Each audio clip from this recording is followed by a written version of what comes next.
Oi! Hoje a gente vai falar um pouquinho sobre doença de Parkinson, que também é bastante frequente no nosso consultório. Quando a gente fala em doença de Parkinson, a gente fala numa tríade clínica: bradicinesia, tremores e rigidez. Bom, vamos lá, o que são cada um desses sintomas? A bradicinesia, que é um sintoma obrigatório na doença de Parkinson, é a lentificação na execução dos movimentos, né? Então, assim, através de testes, nós percebemos que aquele paciente está com uma diminuição na velocidade de execução dos movimentos. A rigidez, nós testamos ao manipularmos as articulações dos pacientes e vermos que há realmente uma rigidez que a gente chama em roda denteada, que é como se tivesse uma resistência fragmentada para poder mobilizar o membro.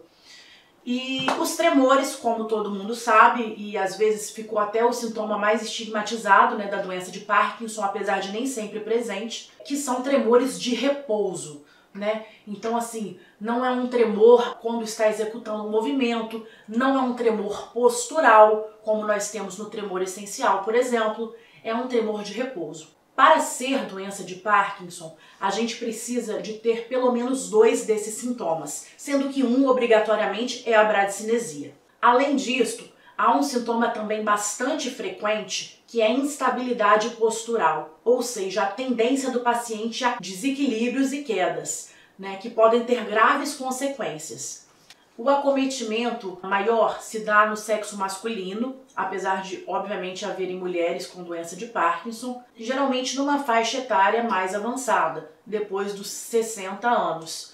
Mas temos pacientes mais jovens com doença de Parkinson e, principalmente, pacientes com variantes da doença de Parkinson costumam ter sintomas em idades mais precoces. A gente geralmente fala que quanto mais precocemente o Parkinson se manifesta, pior o prognóstico. Claro, a depender do tratamento recebido, da resposta individual à medicação e do acompanhamento fisioterapêutico. Mas quanto mais idoso um paciente que desenvolve a doença de Parkinson, geralmente menor o comprometimento e a limitação trazidos pela doença em si.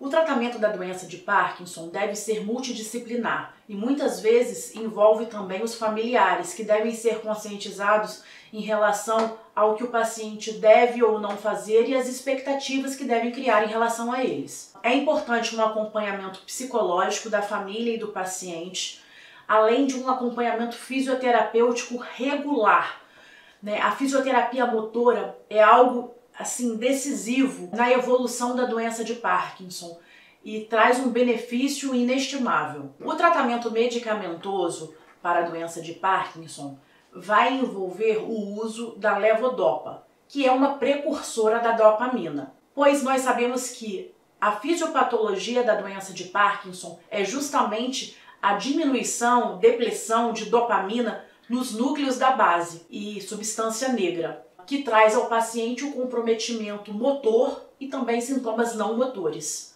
É esperado que com a levodopa o paciente tenha uma maior facilidade em se movimentar, uma marcha com passos mais amplos, com o movimento conjugado dos braços de forma mais automática, mais natural, e além de diminuir a rigidez e os tremores. Sintomas muito presentes na doença de Parkinson são depressão do humor, incontinência urinária, constipação intestinal, engasgos com líquidos ou sólidos, né, o que nós chamamos de disfagia, muitas vezes até com essa disfagia para a própria saliva, alterações comportamentais do sono REM, né, que às vezes é aquele paciente que durante a noite chuta, soca, tem aquele sono atribulado como se estivesse lutando. Aliás, no caso da disfagia, é muito importante o acompanhamento fonoaudiológico para evitar situações de sufocamento e de pneumonia broncoaspirativa. Bom, até o momento nós não dispomos de uma cura para a doença de Parkinson, porém o tratamento traz melhoras incríveis. Quanto antes o paciente procurar ajuda, mais fácil é de conduzirmos e identificarmos quais são os sintomas que devemos tratar.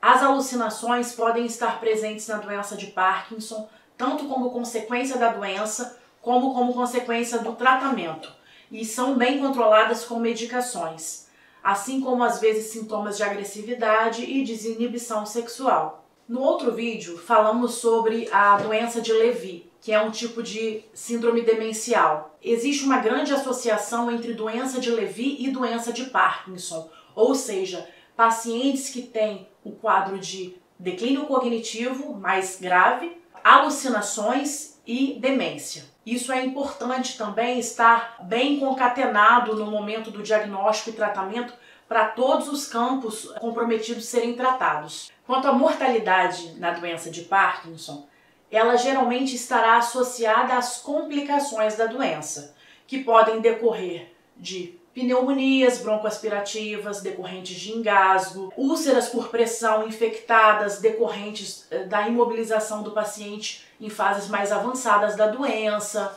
o uso de gastrostomia, né, que é aquela bolsinha que o paciente se alimenta diretamente pelo tubo, pois não está conseguindo deglutir.